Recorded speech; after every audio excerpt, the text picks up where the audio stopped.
Honestly, if your friend sent you this video, you may want to rethink that friendship. I'm sorry. Have you ever had a crush on someone, and maybe you didn't know how to approach them or talk to them? And so you spend the rest of your time scouring the internet trying to find ways on how to entice them in order for them to reciprocate their feelings for you. But sadly, when you actually try to put what you learned into practice, it doesn't work. Well, if this sounds like you, you're in luck. Today, your good friend Dr. Clapicus has found a way through science in order for you to always attract a mate. You're welcome.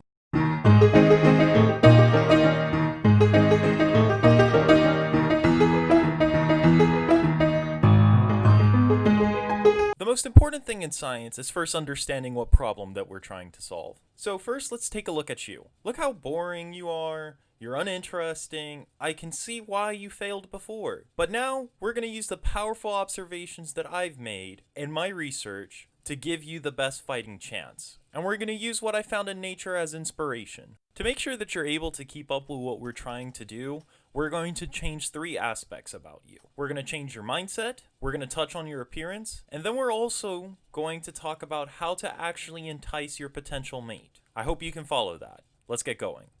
So, mindset. I think we can all agree it's pretty important. You know, you have all these different types of mindsets. You have the growth mindset, the little bitch mindset, also known as the fixed mindset. You know, you got all these different types. However, when it comes to finding a mate, I think the most important mindset is that of the praying mantis. So from here on out, you gotta become a kung fu animal. You heard me, you gotta become a praying mantis. Dr. Clapicus, did you just really say we have to be a praying mantis? Yes. Yes, you do. Let me tell you why, okay?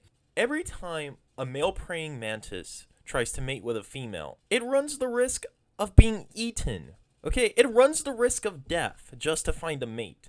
That's admirable. To put it in ways that some of the more numerically fluent people of the audience can understand this, 60% of the female mantis's diet is males during mating season. That's literally a do or die mentality. You can't beat that. Professional athletes, trust me on this, train to have a do or die mindset. So you have to become a praying mantis. It just has to happen. We all have to. It's that, yeah. I don't think I have to elaborate anymore. That's pretty self-explanatory. Now for the hardest part. Now we have to cover up your ugly. Now you might be like, Dr. Clapicus, I'm not ugly. Well, my little grasshopper, if you're not ugly, why do you need my help then? And just like that, I kill my YouTube channel before it even gets started. Fantastic. Now that you're not scared about approaching your potential mate, let's talk about your looks. Now, in nature, it's very common for a certain sex of a species to flaunt their goods, such as male birds flaunting their feathers. A peacock's a very good example, or the coloring patterns of a jumping spider. However, I think for your simple mind, we're going to just stick with birds. So you need to go out and get some feathers, okay? The brighter, the more colorful, the more flamboyant, the more you're going to stick out. Don't be afraid to go crazy. I swear to you, this is going to help you out with the next step. But for now, just trust me, take that glue out of your mouth, use it to attach feathers to your body. So let's go back to the jumping spider for a little bit to learn how to entice a mate. So jumping spider males will actually perform a quote-unquote dance to attract the female's attention. So I'm going to recommend that you perform a dance in front of your potential mate so that you can also get their attention. Let me stop you right there. No, I am not animating your stick figure twerking. Absolutely not.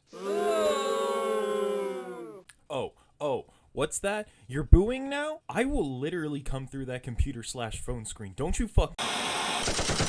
Jokes aside, class, the point that I'm trying to get to is that if you follow this system, while it will be entirely successful, it's probably not the most ideal. If you like somebody and they like you, it should just be as simple as that. Get to know them, talk to them, learn about their interests, share your interest. Hell, share this video with them. It's a great conversation starter, and I'm always looking for new students. Who knows? It might lead to you guys having an awesome conversation. Or it could be the first step in an amazing chapter of both your lives. You never know until you try. Anyways, pupils, thank you for attending this lecture, and I will see you next class.